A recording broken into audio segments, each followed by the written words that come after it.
UTL solar, solar लावणार आणि सबसिडीही मिळवून देणार।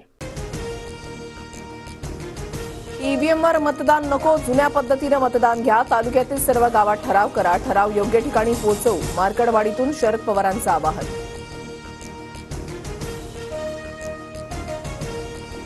शरद पवार ज्येष्ठ नेते, त्यांनी संयमानं पराभव स्वीकारावा। ईव्हीएम विरोधातील पवारांच्या भूमिकेवरून मुख्यमंत्री देवेंद्र फडणवीसांचा टोला। मार्करवाडीमधील ईव्हीएम मतदानाच्या आकडेवारीवर शरद पवारांचा आक्षेप। शिंदे आणि अजितदादा गटाला एकूण मतं मवियापेक्षा कमी, तरी जागा जास्त, आकडेवारी मांडत पवारांचा आरोप। शरद पवारांनी उगाच भ्रम पसरवून ईव्हीएमवर खापर फोडू नये। मतांची आकडेवारी बघा, म्हणजे तुमचं डोकं ठिकाणावर येईल। मार्करवाडीमधील मतांची आकडेवारी ट्विट करत बावनकुळेंचा पवारांवर निशाणा। सत्ताधाऱ्यांना विजयावर विश्वास नाही, म्हणजेच त्यांच्या विजयामध्ये काहीतरी घपला आहे, उद्धव ठाकरेंची टीका। हरल्यावर ईव्हीएममध्ये घोटाळा झाल्याचा आरोप। घरी बसणाऱ्यांना लोक मतदान करत नाहीत, विरोधकांनी आता रडगाणं थांबावं। उपमुख्यमंत्री एकनाथ शिंदेंचं प्रत्युत्तर। बॅलेट पेपरवर निवडणूक घ्या, मी राजीनामा देतो। मतमोजणीच्या पहिल्या दुसऱ्या फेरीमध्ये काहीतरी गडबड, उत्तम जानकर यांचं आव्हान। कोणत्याही पद्धतीने निवडणूक घ्या, आमची तयारी। राम सातपुतेंच्या विरोधकांना प्रति आव्हान, तर मोहिते पाटलांच्या गुंडांनी गावकऱ्यांना धमकावलं, सातपुतेंचा आरोप। ईव्हीएमवर आक्षेप घेणाऱ्यांचे प्रतिनिधी मॉकपोल वेळी उपस्थित होते। मॉकपोल सर्टिफिकेटसह पोलिंग एजंटची सही घेतली। बॅलेट पेपरवर निवडणूक का होऊ दिली नाही, यावर सोलापूर जिल्हाधिकाऱ्यांचं स्पष्टीकरण।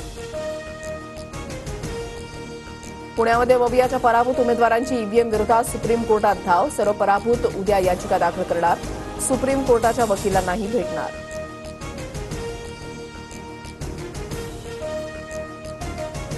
अबू आझमी भाजपची बी टीम म्हणून काम करतायत। समाजवादी पार्टी मवियातून बाहेर पडण्याच्या आझमींच्या घोषणेनंतर आदित्य ठाकरेंचा हल्लाबोल।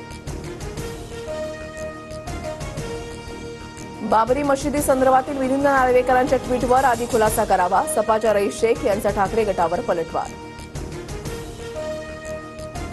हिवाळी अधिवेशनाआधी नव्या सरकारच्या मंत्रिमंडळ विस्ताराची शक्यता। 16 तारखेपासून नागपुरात हिवाळी अधिवेशन। महायुती सरकारच्या नव्या मंत्रिमंडळामध्ये कोणाची वर्णी लागणार, याकडे लक्ष। मंत्रिपदासाठी इच्छुक असणाऱ्या शिवसेना आमदारांचे प्रगती पुस्तक तयार। संजय राठोड आणि अब्दुल सत्तार नापास, तर गोगावले, शिरसाट, सरनाईक, खोतकर, शिवतारी पास। राहुल नार्वेकरांची विधानसभा अध्यक्षपदी बिनविरोध निवड होणार। दुसरा कोणत्याही पक्षाचा अर्ज न आल्यानं नार्वेकरांची निवड होणार। घाटकोपरमधील मनसे पदाधिकाऱ्यांचा ठाकरे गटामध्ये पक्षप्रवेश। पक्ष स्थापन केल्यावर हेतू दिशा लागते, तसं काही दिसत नाही। उद्धव ठाकरेंची राज ठाकरेंवर टीका। विधानसभा निवडणुकीत राज ठाकरेंची हवा गेली, मी महायुतीमध्ये असताना राज ठाकरेंची गरज नाही। केंद्रीय मंत्री रामदास आठवलेंचा खोचक टोला। बांगलादेशातील हिंदू समाजावर होणाऱ्या अत्याचाराविरोधात ठाण्यामध्ये एल्गार। हाताला काळ्या फिती बांधून नौपाडा ते छत्रपती शिवाजी महाराज मैदानापर्यंत हिंदू संघटनेचा मूकमोर्चा। नंदुरबारच्या शहादा तालुक्यात दारू विरोधात लढणाऱ्या महिलांचा मोठा विजय। बॅलेट पेपरवर घेतलेल्या मतदानामध्ये महिलांना 612 मतं। असोदमधील गावकऱ्यांचा जल्लोष।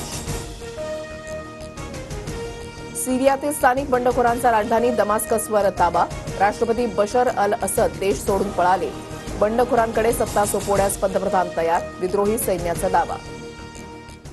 UTL सोलार, सोलार लावणार आणि सबसिडीही मिळवून देणार।